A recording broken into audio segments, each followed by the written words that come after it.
Tuhan, Allah yang baik bagi kami Tuhan, Allah yang menyertai hidup kami, dan kasih setia-Mu tidak pernah berubah Tuhan. Kebaikan-Mu mengalir dalam hidup kami.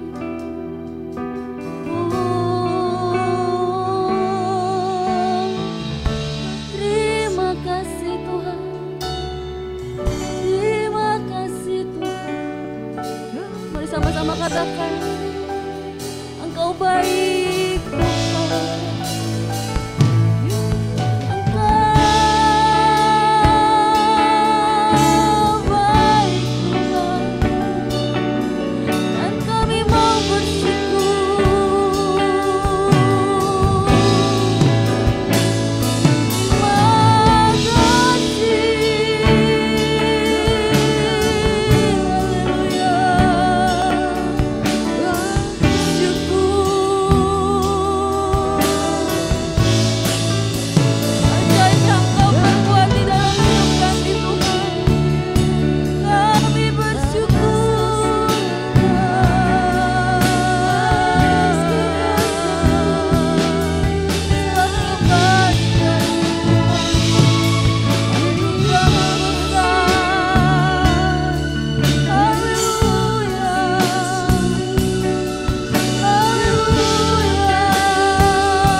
Keberadaan kami Tuhan, semua hanya karena anugerah daripada Tuhan. Terima kasih Tuhan, Engkau baik.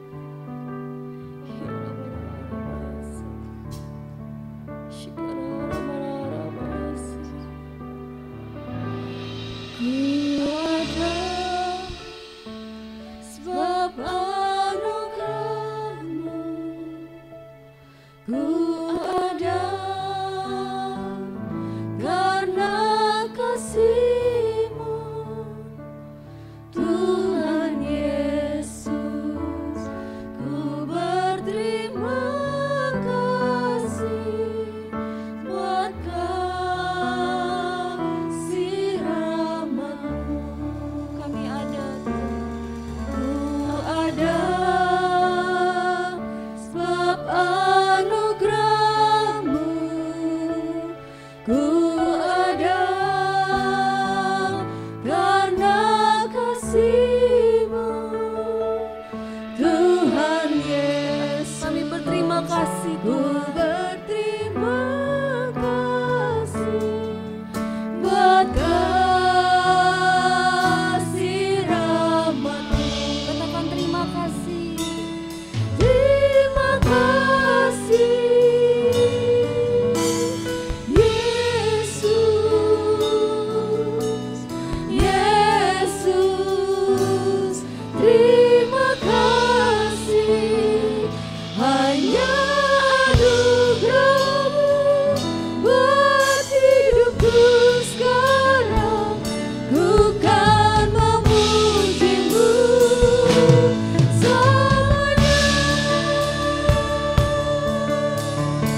baik di dalam kehidupan kami Tuhan. Dan tidak kami mau bersyukur kepada Tuhan dengan segenap hati kami Tuhan. Kau baik Tuhan. Terima kasih buat semua yang Kau perbuat di dalam kehidupan kami. Kau Allah yang setia Tuhan.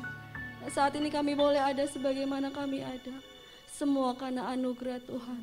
Terima kasih Tuhan. Kami umat-Mu siap untuk memuji Engkau. Mari berkati ibadah kami Tuhan. Dari awal, pertengahan hingga akhirnya kami taruh semuanya dalam kuat kuasa-Mu. Tuhan yang bekerja dengan luar biasa Tuhan. Dan setiap jemaat tidak ada satupun yang terlewatkan Bapa. Engkau memberkati kami dengan damai sejahtera dan sukacita daripada Tuhan. Dan kami siap untuk menerima berkat daripada-Mu Tuhan. Terima kasih Tuhan. Mari umat Tuhan yang siap memuji dan membesarkan nama Tuhan. Sama-sama kita berkata, amin. Haleluya. Mari bersama-sama berikan kemuliaan buat Tuhan kita. Haleluya. Bersyukur kita memiliki Allah yang ajaib. Allah yang selalu menolong kita. Namanya besar, namanya berkuasa. Besarkan nama Tuhan. Mari puji Tuhan dengan segenap hati kita. Haleluya. Terpujilah nama-Mu Tuhan. Besarlah Tuhan dan layak dipuji. Besarlah namanya, kekalah kuasanya. Aman berlindung dalam naungannya.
Sebab Tuhan Maha besar dan sangat terpuji, kuasanya dahsyat menghancurkan musuh.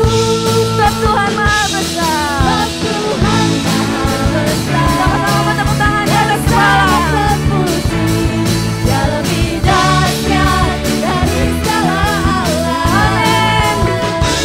Sebab Tuhan Maha besar dan sangat terpuji, kuasanya dahsyat menghancurkan musuh. Lebih dahsyat lagi begitu. Tuhan Maha besar, Amin. dan sangat terpuji, Dia lebih dahsyat dari segala alam. Percaya Tuhan kita Maha besar. Tuhan Maha besar dan sangat terpuji, kuasanya dahsyat menghancurkan musuh. Sekali lagi sama-sama katakan. Tuhan Maha besar dan sangat terpuji, Dia lebih dahsyat dari segala alam. Tuhan Maha besar dan sangat terpuji, kuasanya dahsyat menghancurkan musuh. Katakan kuasanya dahsyat. Kuasanya dahsyat, dahsyat. Kuasanya dahsyat, dahsyat, dahsyat, menghancurkan musuh. Sama-sama kita katakan. Dahsyat. Haleluya.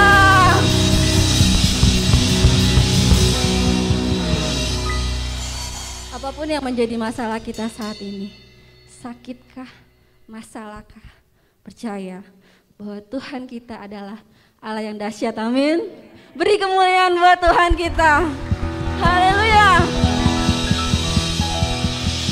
Silakan duduk Bapak Ibu Saudara. Biar firman Tuhan yang akan kita dengar menguatkan kita semua. Dalam pelayanannya Tuhan menghampiri orang-orang yang sederhana, orang-orang yang rendah hati, orang-orang yang mau Tuhan jamah. Dia berkata, apakah yang kau kehendaki dariku? Mari kita minta kepada Tuhan, apapun yang menjadi masalah kita. Ketika Tuhan berfirman, maka mujizat pasti terjadi di dalam kehidupan kita.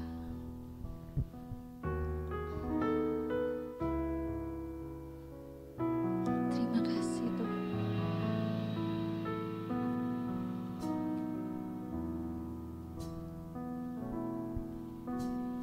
Apapun yang terjadi dalam hidupku ini, tak pernah ku ragukan kasih-Mu Tuhan. Lewat gunung yang tinggi, dalam lembah yang curam, tak pernah ku ragukan janji-Mu Tuhan. Apapun yang terjadi, apapun yang terjadi dalam hidupku ini, tak pernah ku ragukan kasih-Mu Tuhan. Lewat gunung yang tinggi, dalam lembah yang curam, tak pernah ku ragukan janji-Mu Tuhan. Mari berfirman Tuhan. Kau berfirman dan sembuhkan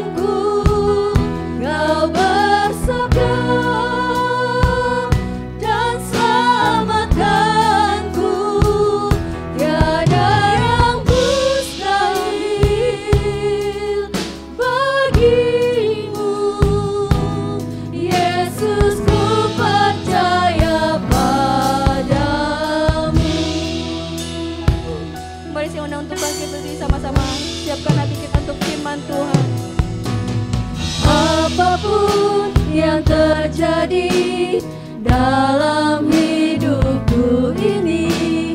Tak pernah ku ragukan kasih-Mu Tuhan. Lewat gunung yang tinggi, dalam lembah yang curam, tak pernah ku ragukan janji-Mu Tuhan. Katakan Kau berfirman Tuhan, jelikan kami, sembuhkan kami Tuhan. Kau bersabda, Bangkitkan iman kami, selamatkan kami. Tiada yang mustahil bagimu, Yesus, ku percaya padamu. Kau berfirman. Kau berfirman Waktu selanjutnya saya serahkan kepada hamba. dan sembuhkanku. Kau bersabda dan selamatkanku. Tiada yang mustahil bagimu, Yesus, ku percaya padamu. Kau berfirman dan sembuhkanku. Kau bersabda dan selamatkanku. Tiada yang mustahil bagimu, Yesus, ku percaya padamu. Yesus, ku percaya padamu. Yesus, ku percaya padamu. Percaya padamu. Yesus, ku percaya padamu.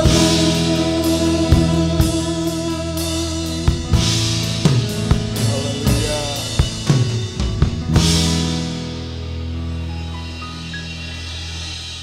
Itulah kredo pengakuan kami di hadapan-Mu Tuhan.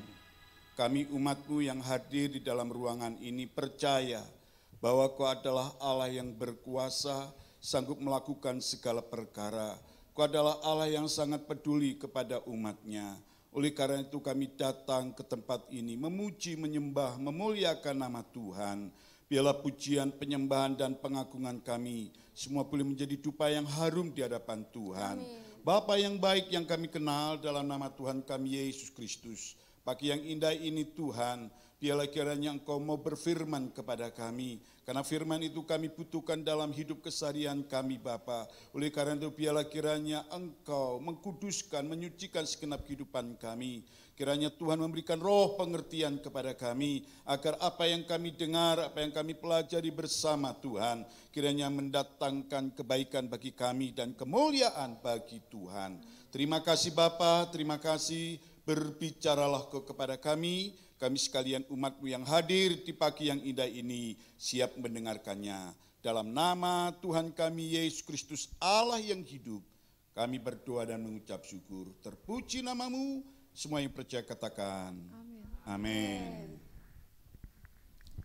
Shalom.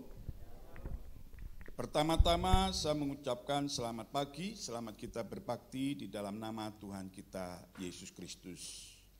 Saya mengucapkan banyak terima kasih kepada Bapak Gembala, jemaat Tuhan di tempat ini, begitu pula dengan pengurus serta jemaat yang hadir pada hari ini untuk kita bersama-sama belajar tentang kebenaran firman Tuhan. Bapak Ibu Saudara kekasih-kekasih Tuhan, tema firman Allah pada pagi hari ini adalah tetap optimis dalam menjalani hidup di tahun 2022. Karena tahun ini kita memasuki tahun 2022, masuk dalam bulan yang ke-6. Ini merupakan satu anugerah yang Allah berikan kepada kita Bapak Ibu Saudara kekasih-kekasih Tuhan. Tema firman Tuhan ini dilatar belakangi di mana umat Tuhan tahun 2020-2021 di mana kita tidak mendapatkan kesempatan untuk kita bisa ibadah seperti sekarang ini, yaitu tatap muka. Namun melalui via Zoom, dan bukan itu saja permasalahannya. Dengan adanya COVID-19, Bapak Ibu Saudara kekasih Tuhan, banyak orang mengalami yang namanya keputusasaan. Banyak yang mengalami pergumulan yang tak terselesaikan. Ada yang stres, depresi, bahkan di Cina ketika di lockdown, sayang videonya sekarang sudah tidak diputar, tapi kalau nanti Bapak Ibu ingin, kenapa saya tidak mau tayangkan, karena cukup tragis dan saya tidak mengharapkan Bapak Ibu terinspirasi dengan video tersebut. Banyak yang meninggal. Mereka bukan meninggal dikarenakan kena COVID-19, tidak. Memang mereka sengaja bunuh diri, menjatuhkan diri dari apartemen, ada yang gantung diri, ya. Tapi kalau nanti Bapak Ibu ingin mendapatkan video itu, nanti akan saya share kepada Pak Zianto dan Bapak Ibu bisa mintanya. Namun di sini saya tidak akan tayangkan itu, karena bagi saya secara pribadi akan mempengaruhi secara psikologis tentang kehidupan kita. Bapak Ibu Saudara kekasih-kekasih Tuhan, ternyata bukan hanya di wilayah Cina di Shanghai, tetapi hampir seluruh dunia dan khususnya di Indonesia, dan kita semua mengalami dampak yang namanya COVID-19. Sehingga banyak orang yang hidup dalam pesimistis, seakan-akan tidak ada masa depan. Dan itu sebuah fakta, seperti yang saya katakan tadi. Orang-orang di China yang mengalami lockdown banyak yang bunuh diri. Mungkin kita yang hadir pada hari ini pun mungkin masih mengalami sebuah traumatik. 2 kakak saya dari anak bude saya, hamba Tuhan, dipanggil pulang dikarenakan kena COVID-19. Dan itu waktunya bukan jauh, berdekatan. Jemaat yang ditinggalkan secara dadakan, waduh, terpukul. Ya. Bapak Ibu Saudara kekasih Tuhan, saya mengalami hal ini juga, kena COVID, ya, varian Delta dan juga Omikron. 2 kali saya kena itu. Tapi puji Tuhan, yang pertama mengalami yang luar biasa, ya, Siti saya tinggal 12,10, namun ketika yang Omikron, karena saya sudah tahu bagaimana mengatasinya, saya tidak mengalami kekhawatiran, kecemasan. Saya enjoy aja, jadi saya mampu mengatasinya. Pengalaman-pengalaman hidup itulah menjadikan saya menjadi pribadi yang optimis.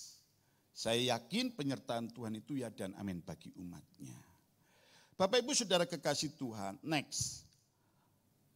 Apa sih optimis itu? Bagi saya secara pribadi, optimis itu adalah meyakini adanya kehidupan yang lebih baik. Dan keyakinan itu digunakan untuk menjalani aksi yang lebih baik sebagai sarana meraih hasil yang maksimal meskipun dalam kondisi yang tidak baik. Jadi hari ini saya berharap Bapak Ibu Saudara sekalian betul-betul memiliki kehidupan yaitu sikap yang optimis.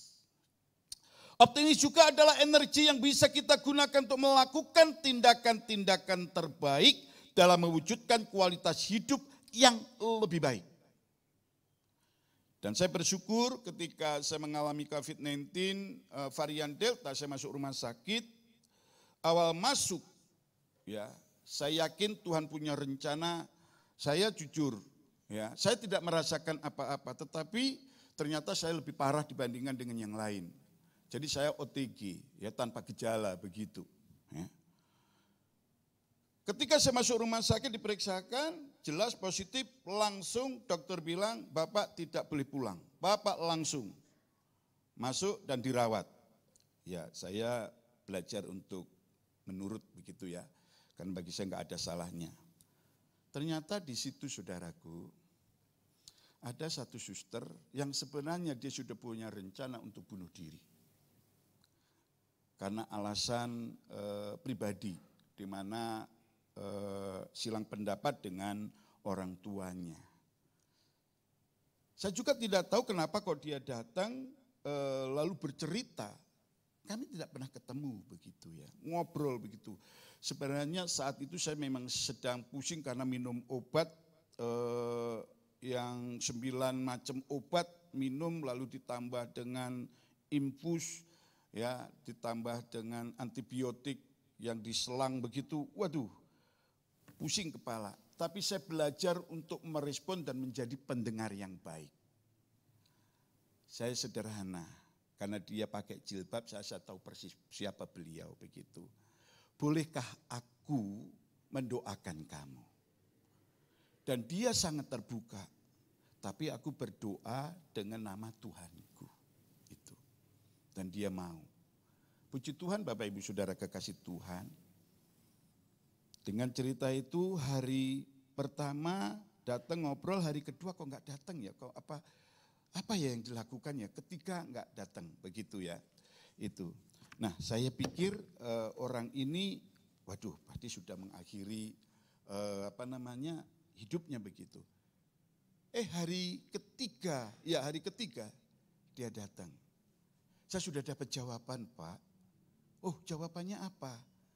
Saya harus belajar menjalani hidup dengan baik, seperti yang Bapak bilang.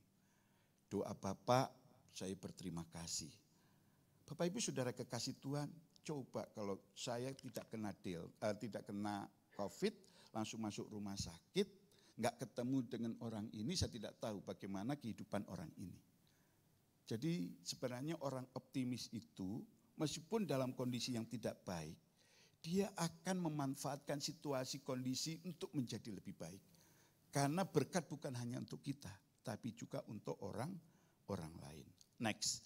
Bapak Ibu Saudara kekasih-kekasih Tuhan, orang optimis adalah yaitu pribadi atau individu yang memiliki motivasi diri. Dia akan melihat segala hal sebagai peluang daripada masalah.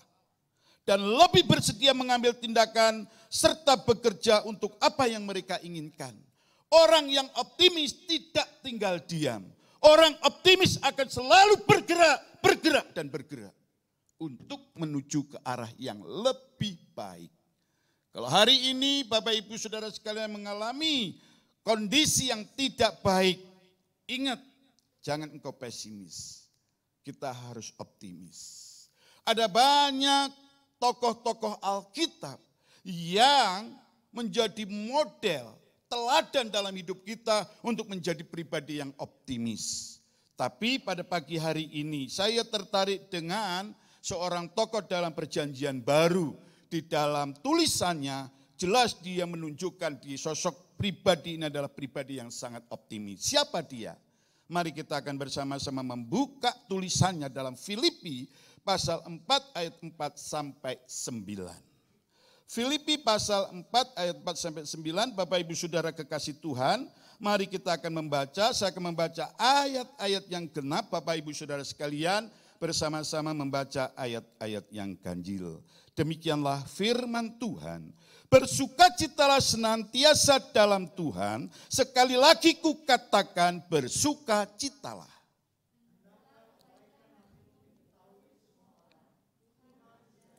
Janganlah hendaknya kamu khawatir tentang apapun juga, tetapi nyatakanlah dalam segala hal keinginanmu kepada Allah dalam doa dan permohonan dengan ucapan syukur.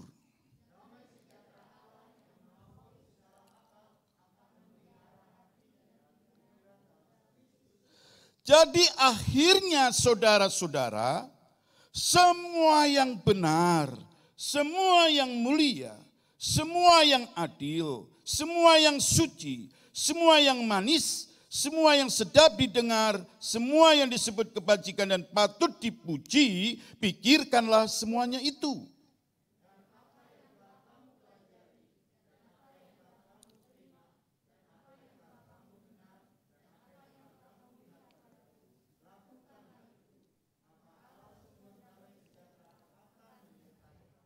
Amin.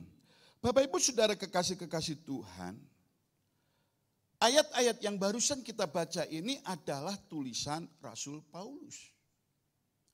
Ketika Rasul Paulus menulis surat Filipi, bukan dalam kondisi, bukan dalam keadaan dia nyaman, bebas.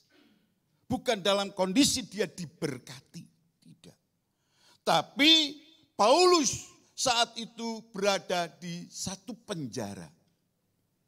Ketika Paulus mendengar berita tentang situasi kondisi jemaat di Filipi, Paulus memberikan support, semangat. Dan kalau Paulus berkata seperti apa yang barusan kita baca ini, sebenarnya saya yakin Paulus adalah pribadi yang optimis. Situasi kondisi jemaat di di Filipi ini berada dalam kondisi perpecahan. Karena kalau kita meneliti lebih jauh di dalam kebenaran firman Tuhan ini, Bapak Ibu Saudara kekasih Tuhan, di dalam ayat yang kedua itu satu fakta. Ada dua wanita yang memiliki pengaruh besar terhadap gereja di Filipi, yaitu yang bernama yang satu Sintike, yang kedua adalah Euodia dan Sintike. Mereka tidak memiliki pikiran sama. Mereka tidak berada dalam sebuah unity dalam pelayanan. Dan ini ancaman perpecahan. Oleh karena itu Paulus dengan begitu bijaknya mengingatkan kepada kedua wanita ini supaya memiliki hati dan pikiran yang sama.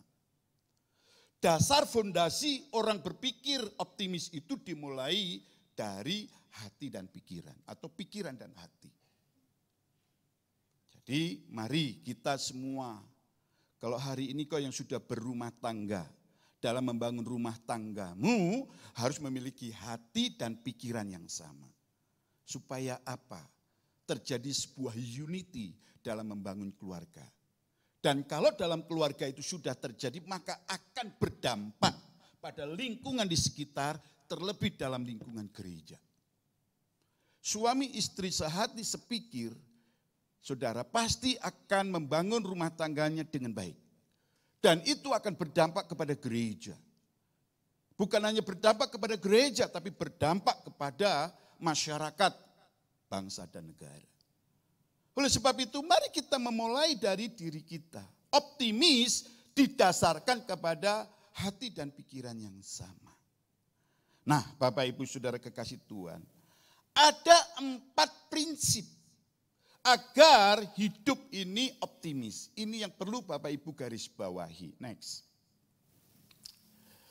Yang pertama Bapak Ibu Saudara kekasih Tuhan, bersukacitalah di dalam Tuhan. Di dalam ayat yang keempat dikatakan bersukacitalah senantiasa dalam Tuhan. Sekali lagi kukatakan bersukacitalah. Ingat baik-baik. Dunia menawarkan banyak sukacita. Tidak sedikit orang-orang, saya tidak berbicara tentang orang di luar kekristenan atau di luar Tuhan. Tapi orang-orang yang katanya di dalam Tuhan terkecoh dengan tawaran dari yaitu dunia.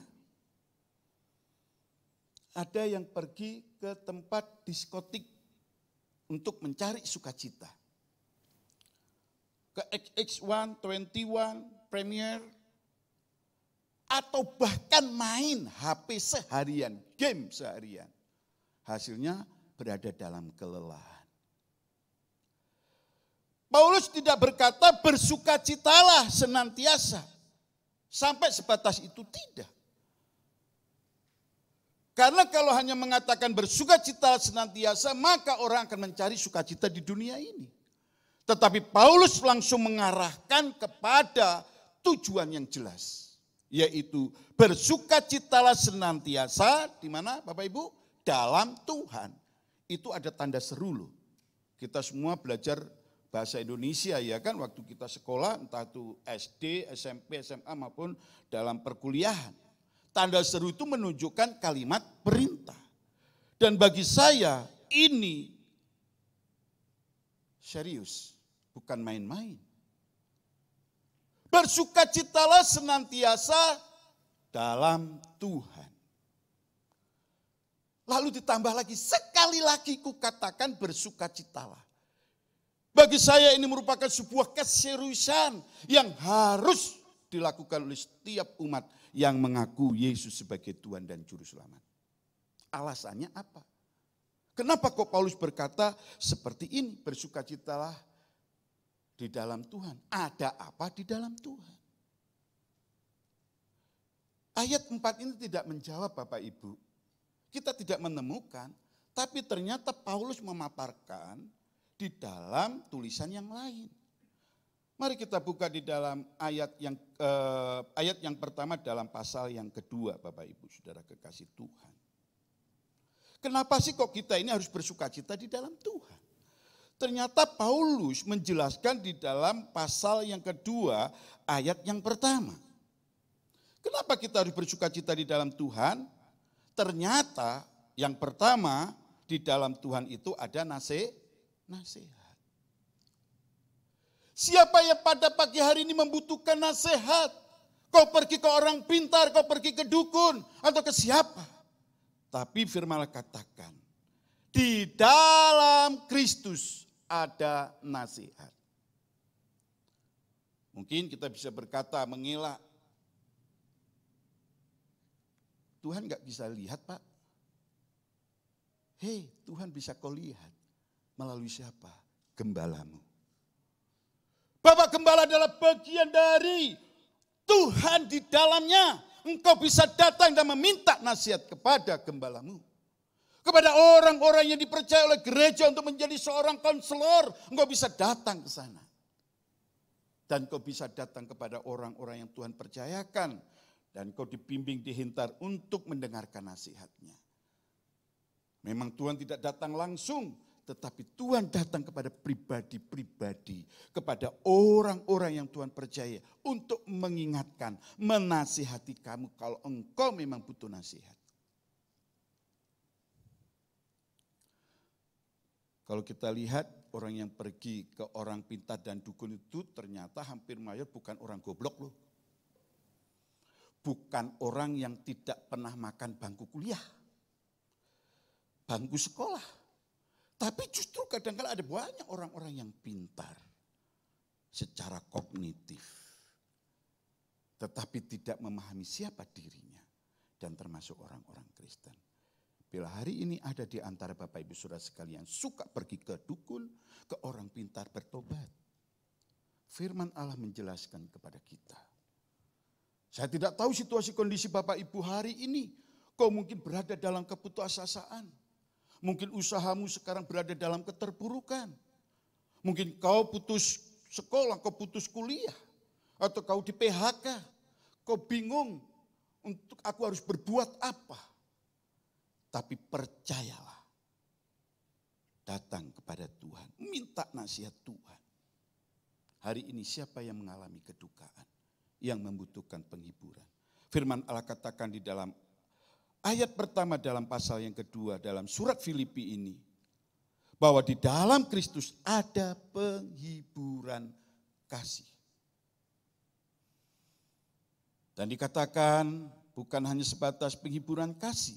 Ada persekutuan roh, ada kasih mesra dan belas kasihan.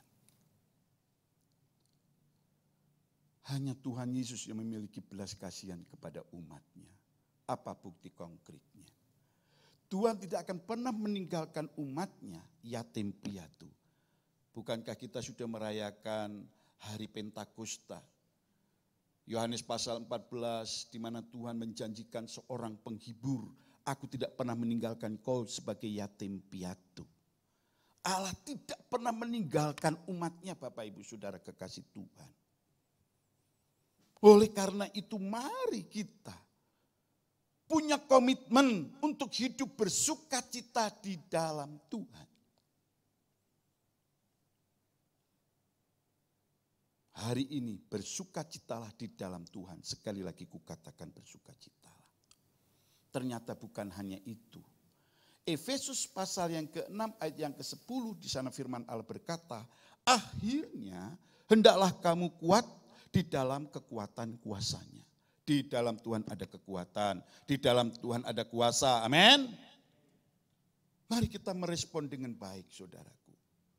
Hari ini kalau kau melihat suamimu dalam kemurungan, dalam kesedihan, ajak datang kepada Tuhan.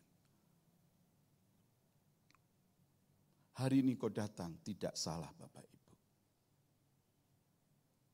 Tapi jangan pernah engkau datang ke tempat ini cari mujizat.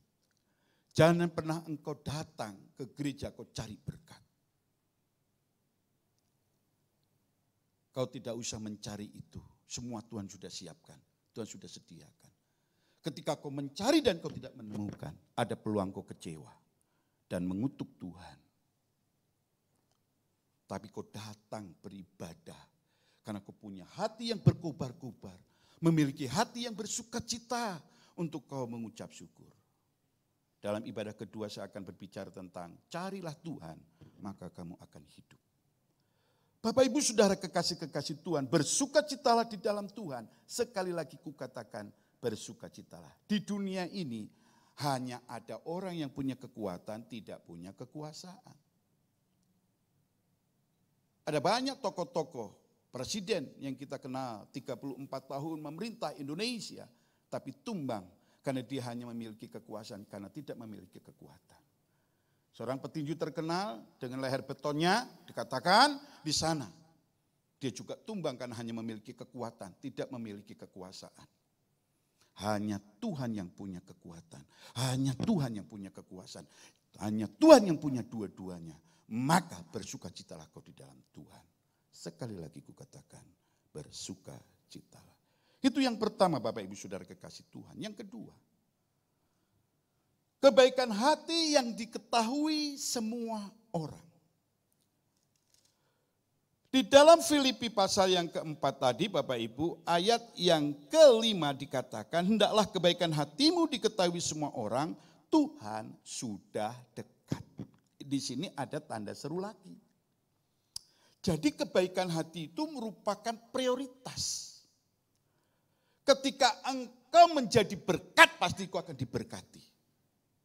Itu kunci saudara. Terima kasih, itu hukum. Kau menerima, terima, kamu harus belajar memberi. Mungkin kau punya alasan tidak memberi persepuluhan, Pak kami masih butuh. Belajar diuji imanmu. Kita tidak usah mengelak, itu sudah hukum kekal. Oh perjanjian baru, enggak ada Pak persepuluhan. Ya memang enggak ada. Tapi ingat Roma pasal yang ke-12 ayat yang pertama, persembahkanlah tubuhmu sebagai persembahan yang hidup, yang kudus dan yang berkenan kepada Allah. Kalau tubuhmu aja kau persembahkan, maka harta benda itu milikmu, maka kau juga harus persembahkan. Enggak ada persepuluhan, memang ya. Tapi 100% berani. Mulai aja 1/10. Itu kunci berkat saudara. Itu. Jangan main-main dengan perjalanan hidupmu. Yuk kita fokus. Semakin serius. Karena kedatangan Tuhan itu sudah dekat. Itu kata firman Allah. Tuhan sudah dekat. Kebaikan hati kita harus nampak dirasakan oleh setiap orang yang kita jumpai. Itulah ibadah yang murni. Itu ibadah yang benar. Bukan saya mengatakan ibadah sekarang ini kau salah, tidak. Ini bagian dari indikator. Perjalanan hidupmu sebagai umat Tuhan, kau harus berfellowship bersama dengan Tuhan dan sesama. Yuk kita semakin dewasa dalam pengenalan kita akan Tuhan. Jangan menjadi manusia yang radikalisme. Tapi jadilah kau sebagai manusia yang radikal. Yang semakin belajar mencintai Tuhan. Lebih dari segala-galanya. Orang yang mencintai Tuhan dari segala-galanya bukan ke gereja, terus doa, terus bukan itu. Yang dimaksud, apa yang saya katakan tadi, praktekkanlah firman Tuhan dalam hidup keseharian kita. Itu kuncinya Bapak. Nah, dikatakan adalah kebaikan hatimu diketahui semua orang, Tuhan sudah dekat, di sini enggak jelas. Tapi coba kita lihat di dalam 1 Timotius pasal 12 Bapak Ibu. 1 Timotius pasal 12 di sana.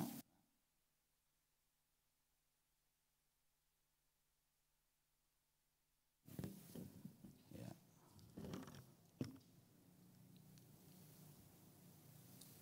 1 Timotius pasal 4 ayat yang ke-12.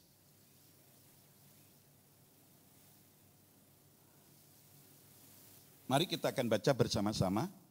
1, 2, 3. Janganlah seorang pun menganggap engkau rendah karena engkau muda. Jadilah teladan bagi orang percaya dalam perkataanmu, dalam tingkah lakumu, dalam kasihmu, dalam kesetiaanmu, dan dalam kesucianmu. Jelas firman Tuhan ini ada 5 indikator yang harus kita tanamkan, kita terapkan, dan kita praktekkan dalam hidup kita keseharian. Bila kita disebut sebagai orang-orang Kristen yang memiliki kebaikan hati. Yang pertama, menjadi teladan dalam perkataan. Sejumana dalam perjalanan hidup kita sebagai umat Tuhan memperkatakan hal yang positif. Lebih banyak positifnya atau negatifnya, lebih banyak mengucap syukurnya atau mengeluh. Ya, yang tahu adalah Bapak Ibu Saudara sekalian. Supaya engkau memberkati orang-orang yang ada di rumah, tempat bekerja, tempat di mana Bapak Ibu buka usaha, atau di mana teman-teman yang kuliah, berjemaat. Sejumlah perkataan kita ini sudah menjadi berkat. Itu ukuran kebaikan hati. Dan biasanya perkataan akan terrealisasi melalui apa? Tingkah laku. Apa yang kita ungkapkan biasanya juga akan terekspresi melalui perilaku. Perilaku kita ini sudah memberkati banyak umat belum? Yang tahu adalah bukan Bapak Gembala, bukan para pengurus gereja, yang tahu adalah diri kita sendiri. Dan yang pasti adalah Tuhan. Sejumlah tingkah laku kita menjadi berkat. Lalu bagaimana dengan kasih kita? Apakah kasih kita sudah kita impartasikan kepada sesama kita? Bukankah Tuhan mengatakan kasihlah Tuhan Allahmu dengan segenap hatimu, dengan segenap jiwamu, dan dengan segenap akal budimu. Hukum yang kedua yang sama. Tuhan Yesus tidak membedakan. Levelnya sama. Hukum yang kedua yang sama adalah kasihlah sesamamu manusia. Sudahkah kita mempraktekkan kasih itu terhadap sesama kita? Dan yang selanjutnya adalah kesetiaan. Dan yang terakhir kesucian. Kenapa kesucian itu yang terakhir? Bapak Ibu Saudara kekasih Tuhan. Mengukur kesucian itu dimulai dari perkataannya. Mengukur kesucian itu adalah mengukur dari tingkah lakunya, dari kasih dan kesetiaannya. Baru engkau bisa dikatakan suci. Kalau perkataanmu saja tidak bisa jadi berkat, bagaimana kau bisa berkata aku sudah suci, aku sudah kudus? Impossible. Tidak mungkin. Karena kesucian itu dibangun dari sejauh mana kita berkata-kata yang diperkenan oleh Tuhan dan sesama. Tingkah laku kita yang diperkenan oleh Tuhan dan sesama. Kasih yang sungguh-sungguh, kasih yang tulus dan murni, di mana engkau memahami akan arti kasih yang sebenarnya. Dan yang pasti kesucian itu akan nampak dengan sendirinya. Kita tidak usah berkata, aku sudah kudus, aku sudah suci. Semua yang menilai adalah orang-orang di sekitar kita. Makanya Paulus berkata, hendaklah kebaikan hatimu diketahui semua orang. Kata Tuhan sudah dekat, kita tidak tahu kapan Tuhan panggil kita. Bisa saja saya pulang dari sini, Tuhan panggil. Bisa saja. Jadi bukan usia yang memanggil kita. Tapi itu urusan Tuhan karena kematian sebuah misteri. Karena itulah Paulus mengingatkan kepada umatnya, ingat ya, Tuhan sudah dekat. Hanya kita tidak tahu kapan Tuhan panggil. Makanya saya selalu mengatakan akhir zaman itu ada 2. Secara individu dan secara universal. Individu ya saat ini orang-orang yang meninggal itu adalah akhir zaman bagi mereka. Tapi secara universal kita akan tahu bahwa Tuhan akan datang ke dalam dunia ini. Seperti ketika dia naik ke dalam surga. Nah itu saudaraku. Yuk kita berkompetisi. Prinsip optimis yang kedua ini harus betul-betul kita lakukan dan kita pegang baik-baik. Percayalah. Engkau akan menjadi pribadi-pribadi yang akan semakin excellent dalam perjalanan hidupmu. Kau akan menjadi pribadi yang unggul baik di mata Tuhan dan juga sesamamu. Yang selanjutnya, next. Bapak Ibu Saudara kekasih Tuhan. Dikatakan, janganlah hendaknya kamu khawatir tentang apapun juga, tetapi nyatakanlah dalam segala hal keinginanmu kepada Allah dalam doa dan permohonan dengan ucapan syukur.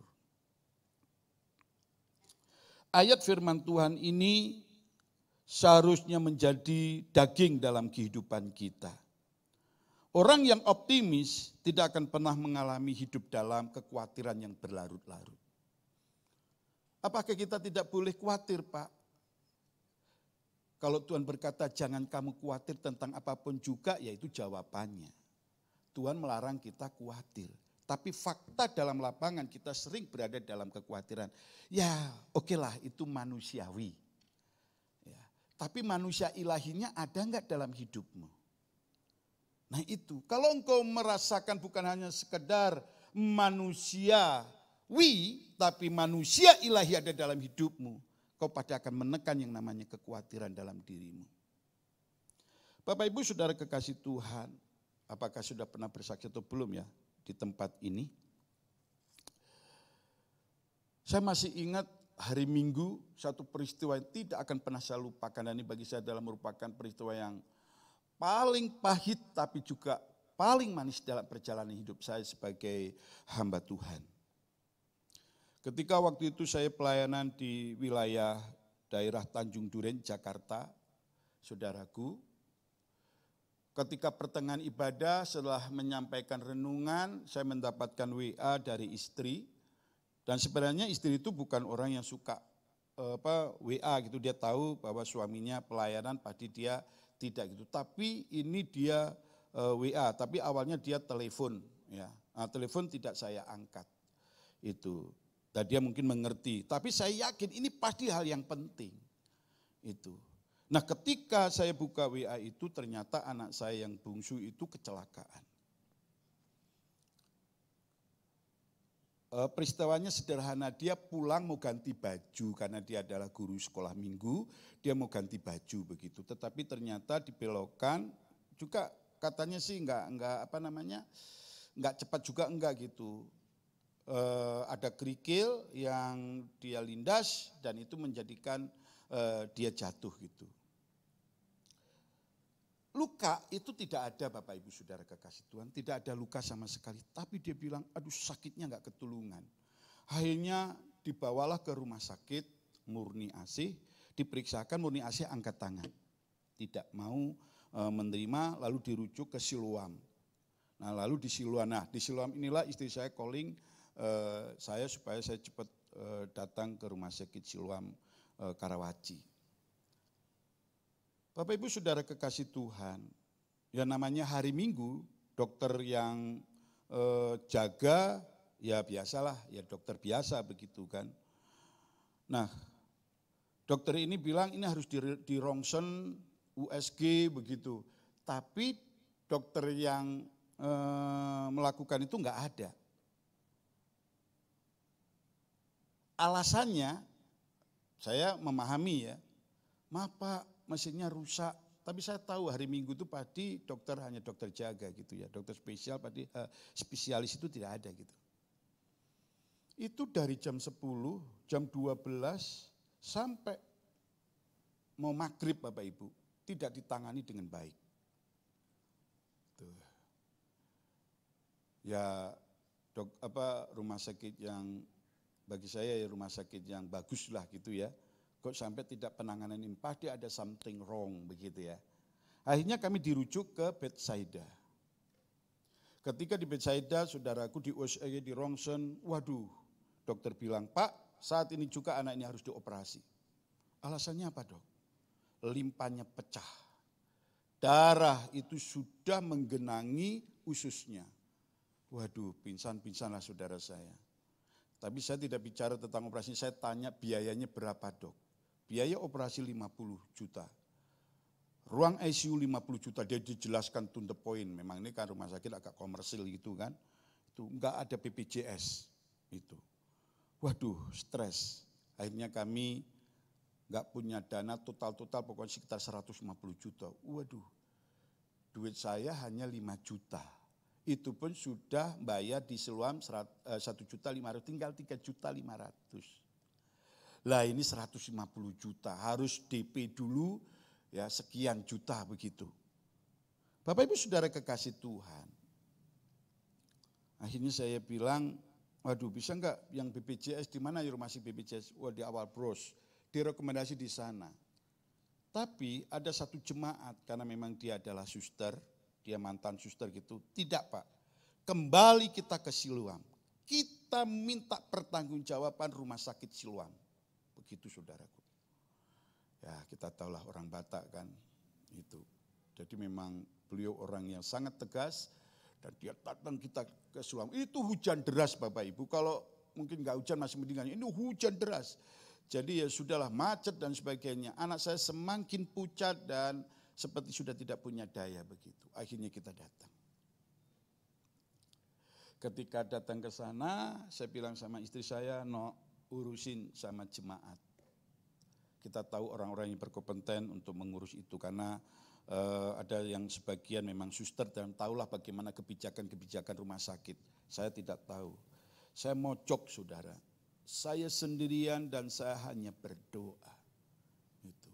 Saya hanya berkata, Tuhan saya ini hamba-Mu. Bicara tentang materi aku tidak punya. Tapi aku punya iman kepadamu. Engkau yang mampu menolongku. Udah itu aja saudara. Saya hanya menyembah. Itu di pojokan. Cuma tidak ada yang berani datang nemuin saya. Jadi istri saya yang memang cukup repot.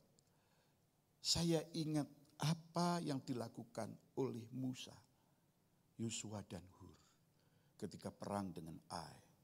Ada yang menjadi pendoa, ada juga yang ada di lapangan. Saya di pojok, saya berdoa. Saya sudah tidak bisa berbuat apa-apa. Saya ingat anak saya ini pernah masuk mobil tronton, bukan berhenti saudara, mobil tronton jalan itu. Dia hidup, tidak tergilas. Itu mujizat yang dia lakukan. Itu hidup yang kedua bagi saya. Dan ini hidup yang ketiga. Bapak Ibu Saudara kekasih-kekasih Tuhan. Wes pokoknya berdebat jemaat ini dengan suster dan dokter yang ada di situ. Dia tidak mau tahu pokoknya bagaimana caranya harus dilakukan. Itu. Datang seorang yang pakai jin, celana pendek dengan kaos oblong pakai payung. Datang. Ya kita kan nggak tahu apakah itu siapa begitu, bagi saya mungkin jemaat juga yang mau berobat begitu kan. Ternyata dia adalah dokter bedah saudara. Itu. Ya dokter bedah tapi kan memang bukan jam kerjanya dia. Itu kan. Tapi dia tanya, ini ada apa kok rame-rame begitu. Memang jemaat semua datang saudara. Jadi rumah sakit Siloam itu rame hanya dengan jemaat yang ada begitu. Ya, sudah bahasa Batak tahu sendiri lah, harus ngomong satu dengan yang lain. Udah ketemu orang Batak kan jarang bahasa Indonesia, langsung bahasa Batak juga kan. Waduh itu rame. Ternyata ini dokter ini juga orang Batak gitu, nyambung jadinya saudara. Ketika dilihat, mana nih orang tuanya? Lalu saya dipanggil saudara, saya dok. Pak hari ini saya tidak mau tahu anak bapak dioperasi. Saya tidak ngomong apa-apa, silahkan dioperasi dok. Ini tanda tangan, saya tandakan, saya tidak membaca, pokoknya sudah tanda tangan. Kan saya sudah mendapat penjelasan dari rumah sakit Bethsaida saudara. Akhirnya masuk ke ruang operasi. Pertama dokter yang keluar, masih dengan pakai pakaian lengkap operasi, dia bawa itu limpa saudara. Dia bilang, Pak maaf, saya tidak bisa memotong separuh. Saya potong semuanya. Karena saya tidak tahu situasi kondisi limpa anak bapak seperti apa. Betul saudara. Ternyata itu limpa anak saya itu bukan pecah saudara. Tapi retak. Dan retaknya itu merata. Jadi tidak bisa dipotong separuh. Habisin semua. Itu. Saya hanya tanya. Ini kalau sudah nggak punya limpa efeknya apa ya Pak? Dampaknya ya dok. Saya bilang begitu. Dampaknya adalah anak bapak tidak punya imun. Waduh kalau nggak punya imun, selama ini dia yang sangat merepotkan ayah dan ibunya. Hampir setiap minggu masa kecilnya masuk rumah sakit. Gaji saya itu gaji seminari Betel, saudara. Udah tahu sendiri lah, Bapak Gembala tuh tahu gajinya berapa begitu kan. Waduh gimana ini. Tapi ya sudah. Langsung dia bilang, Pak, anak Bapak siuman 4 sampai 5 jam baru siuman ya Pak. Jadi Bapak jangan kaget ya itu. Oke Dok, ya sudah sekarang sudah tenang, operasi lancar. Sudah Bapak tinggal mengucap syukur sama Tuhan Yesus. Aduh puji Tuhan. Ternyata dokter ini adalah dokter Kristen saudara. Itu. Saya tidak tahu bayar atau tidak dokter ini, tapi faktanya dia bilang Bapak tidak usah pusing-pusing tentang masalah operasi. Ya kalau yang lain itu terserah. Ya, saya punya pemikiran, pasti nggak bayar nih. Udah itu aja saudara. Puji Tuhan. Anak saya yang tadinya dikatakan 3, 4, 5 jam baru siuman, 2 jam sudah siuman. Membuktikan bahwa fisiknya memang kuat. Dia sudah siuman, dia sadar, dia tahu di mana dia ditempatkan, hanya dia bingung. Ada yang nangis, lalu didorong. Nangis, didorong. Lama-lama dia tanya, Pak itu kenapa ya kok mereka nangis-nangis lalu yang sakit kok dibawa keluar begitu. Waduh untuk jelasin juga gak pusing. Tapi lama-lama akhirnya jadi tahu sendiri saudaraku. Aku gak mau di sini Pak, takut. Apa saya sudah mau mati ya Pak? Waduh di sini sebagai ayah. Enggak saya bilang. Nah saudara itu sudah satu masalah. Masalah yang kedua adalah bagaimana cara bayarnya. BPJS tidak cair. Tapi kembali lagi, ini mereka-mereka yang ngurus BPJS juga itu, waduh bagaimana begitu gigihnya. Akhirnya pagi-pagi saya dipanggil, lalu dikatakan sama orang BPJS, Pak anak Bapak sudah di-cover oleh BPJS. Bayangin saudara, uang dari mana saya kalau enggak Tuhan yang atur semua. Sampai sekarang anak saya. Kalau dikatakan tadi Pak, kalau anak Bapak sakit, temannya sakit 1 minggu, anak Bapak paling sembuhnya 2 minggu loh. Teman-temannya sembuh mungkin 1 minggu, anak Bapak 1 minggu enggak mungkin, belum tentu sembuh. Dokter yang mengoperasi itu. Saudara mau tahu, sampai hari ini anak saya tidak pernah sakit. Kalau bukan karena Tuhan, saya tidak tahu apakah tumbuh lagi limpahnya, saya enggak tahu saudara. Saya sudah tidak mau periksakan lagi. Udah, pokoknya cukup engkau punya kehidupan yang ketiga. Jadi jangan main-main. Ketika kamu lahir, kamu sudah mau mati. Maka kamu harus dibawa ke rumah sakit Pluit. Yang kedua, kamu pernah masuk ke mobil tronton. Dan kamu masih hidup. Dan sekarang kau masih hidup. Ini kehidupan yang ketiga. Dan puji Tuhan. Saya tidak memaksa anak ini. Pak, boleh enggak aku sekolah seminari Betel?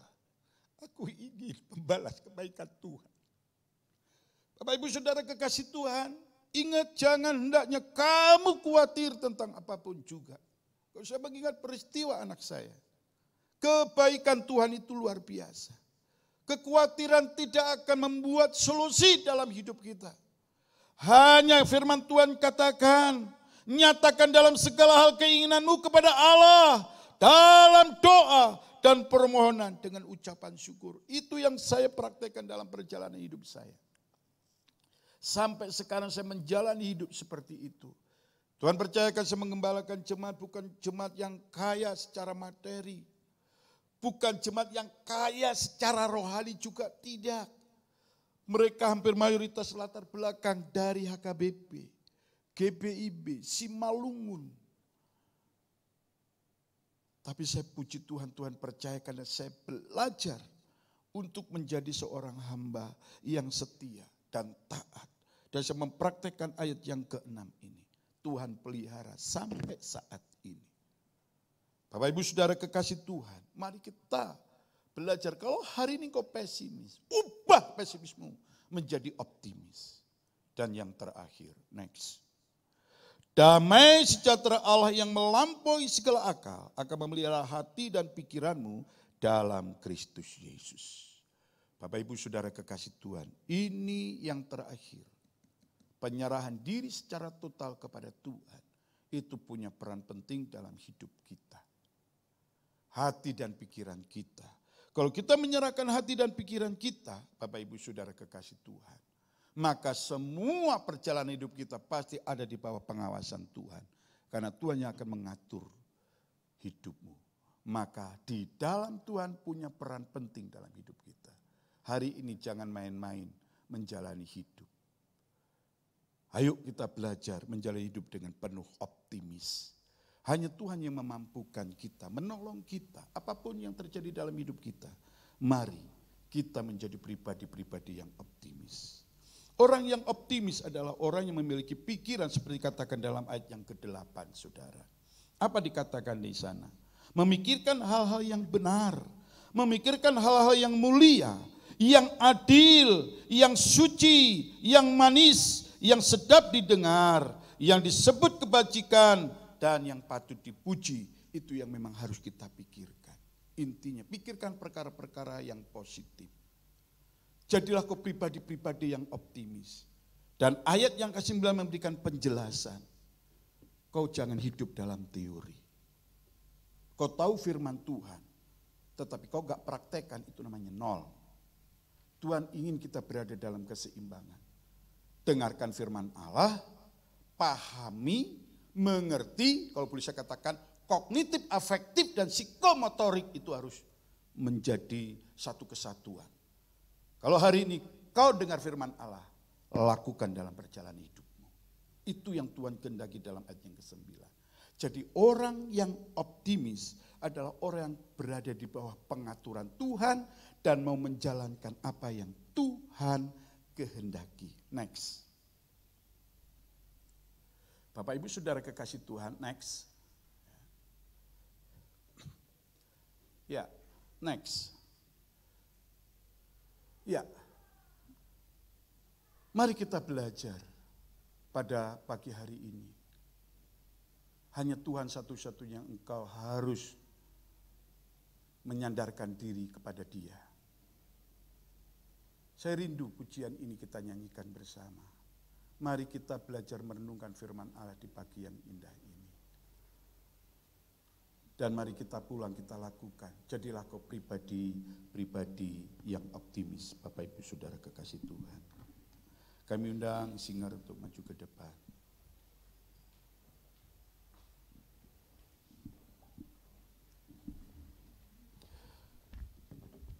Mari kita libatkan Tuhan di dalam hidup kita. Engkau ada bersamaku di setiap musim hidup. Biarlah di tahun 2000 atau sisa di tahun 2022 ini, biarlah kita bersama dengan Tuhan, agar kita mampu melewati semua perkara. Kita tidak tahu apakah sekarang ini COVID sudah berlalu. Apakah COVID masih ada? Ataukah masih ada ancaman-ancaman yang lain? Kehidupan yang tidak memberikan jaminan yang jelas. Tapi percayalah, ketika kau bersama dengan Tuhan, kau akan mampu melalui semuanya. Engkau ada bersamaku. Engkau ada bersamaku di setiap musim hidupku. Tak pernah kau biarkan ku sendiri. Tak pernah kau biarkan ku sendiri.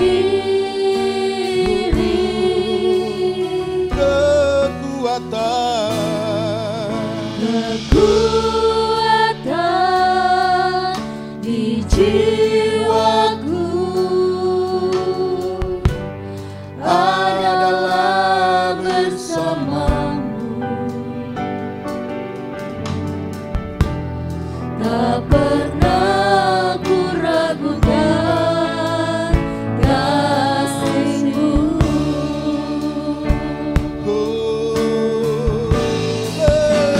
Bersamamu apapun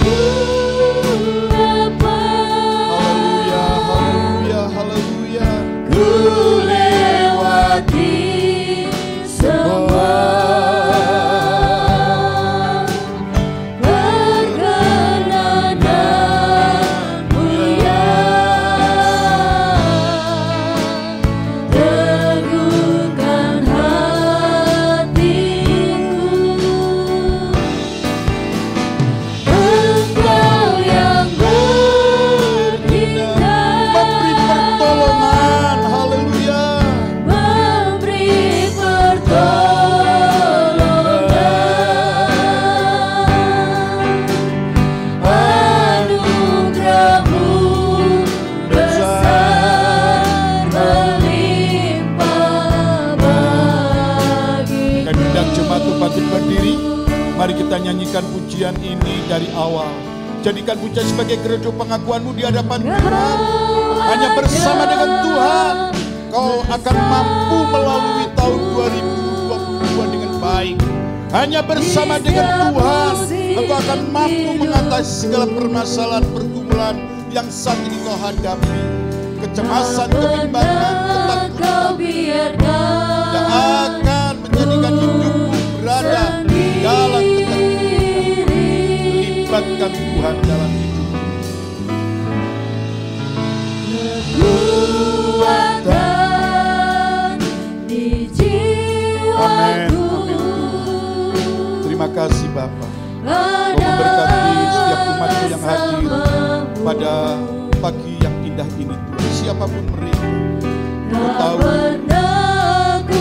setiap masalah pergumulan mereka hadapi, tantangan dan juga harapan-harapan yang mereka inginkan terjadi dalam hidup.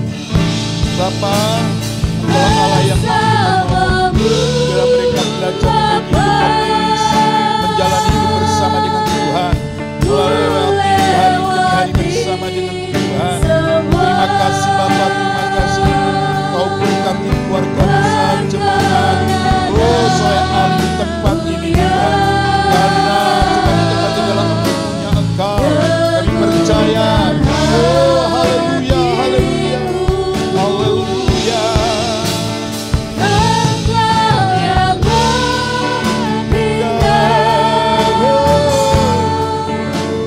memberi pertolongan.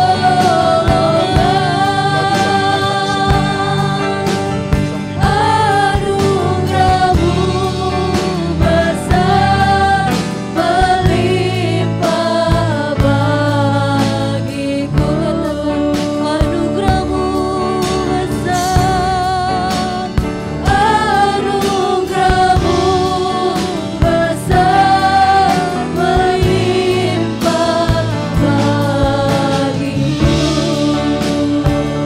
Anugerah-Mu Tuhan, anugerah-Mu besar melimpah bagiku. Terima kasih Tuhan. Terima kasih Engkau baik bagi kami Tuhan. Terima kasih untuk firman-Mu pada pagi hari ini Tuhan. Biarlah apa yang baik Tuhan, apa yang manis, apa yang berkenan di hadapan-Mu kami dapat melakukan, dan kami dapat memikirkan semuanya itu. Dan kami boleh menjadi pribadi-pribadi yang optimis di dalam Engkau Tuhan. Terima kasih Tuhan, biar firman-Mu menguatkan, meneguhkan, membaharui kami semuanya. Terima kasih berkati hamba-Mu yang telah membawakan kebenaran firman-Mu. Pakai dengan lebih heran lagi dengan kuasa dan kasih-Mu Tuhan. Dimanapun menjadi berkat, nama Tuhan dipermuliakan.